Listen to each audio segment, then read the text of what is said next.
Well, that's a truth. You know, I read a lot about the terrible things that people have done to each other. You just cannot even imagine it. It's so awful.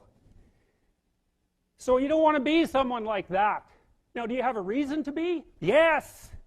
You have lots of reasons to be. God, there's reasons to be resentful about your existence. Everyone you know is going to die.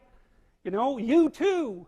And there's going to be a fair bit of pain along the way, and lots of it's going to be unfair. It's like, yeah, no wonder you're resentful.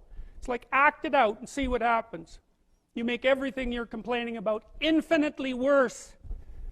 There's this idea that hell is a bottomless pit, and that's because no matter how bad it is, some stupid son of a bitch like you could figure out a way to make it a lot worse. So you think, well, what do you do about that? Well, you accept it. That's what life is like. It's suffering. That's what the religious people have always said. Life is suffering. Yes. Well, who wants to admit that? Well, just think about it. Well, so what do you do in the face of that suffering? Try to reduce it. Start with yourself. What good are you? Get yourself together for Christ's sake, so that when your father dies, you're not whining away in a corner, and you can help plan the funeral, and you can stand up solidly so that people can rely on you.